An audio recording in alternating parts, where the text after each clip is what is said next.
आपको पूर्व में भी जानकारी दी गई थी कि जमालुद्दीन और छांगुर बाबा की गतिविधियों के संबंध में मुकदमा एटीएस में पंजीकृत किया गया था।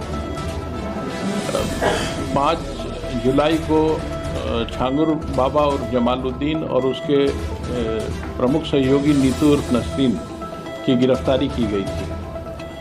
आज 7 दिवस का रिमांड यूपी एटीएस द्वारा इन्वेस्टिगेशन के दौरान इन दोनों मुख्य अभियुक्तों का लिया गया है। इनसे इस गैंग के सभी गतिविधियों, इनके मनी ट्रेल, इनके द्वारा अर्जित अवैध संपत्तियां इत्यादि की जानकारी की जाएगी।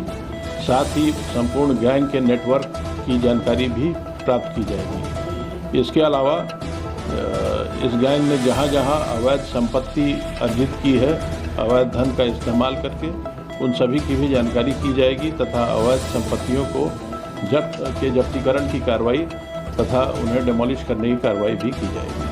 सर, क्या अभी तक जो जितनी भी आगे पहले जांच पड़ताल हुई है, क्या इस बात की कोई जानकारी अब तक कितने लोगों का अवैध धर्मांतरण कराया होगा, कितनी महिलाएं होंगी, कितने पुरुष होंगे, कोई आदमी? इस संबंध में अभी कोई गैस करना उचित नहीं है, क्योंकि एटीएस इस पूरे प्रकरण की विस्तृत जानकारी कर रही है, उसमें गहन विवेचना कर रही है। लेकिन ये इस बात की जानकारी हुई है कि लगभग 15 वर्षों से यह गैंग वहाँ कार्य कर रहा था और इस दौरान इसने काफ़ी बड़ी संख्या में धर्मांतरण कराए हैं। सर, जो एफआईआर एटीएस की है उसमें जमालुद्दीन के भतीजे का भी नाम है, सबरोज का, और इसका भांजा है शहाबुद्दीन, एक नागपुर का इस्लाम भी है।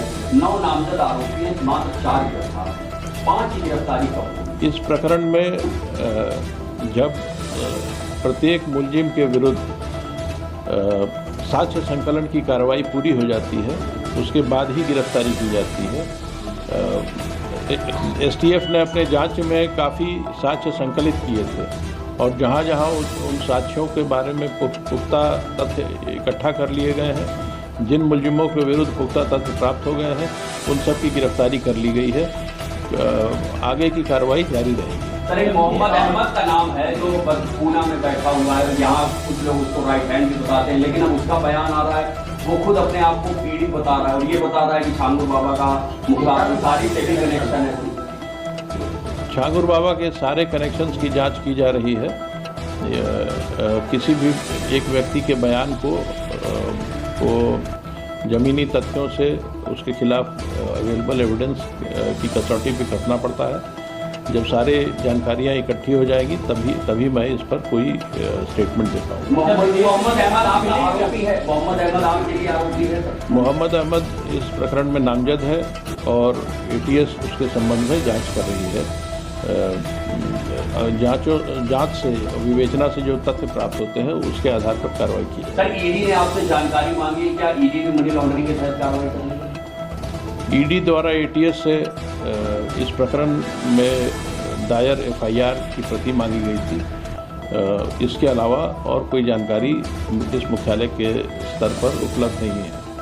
क्या सर ये जानकारी में है किस बैंक में भी इन लोगों का खाता है, दुबई या शारजाह में? नहीं, ऐसी कोई जानकारी अभी उपलब्ध नहीं। Thank you.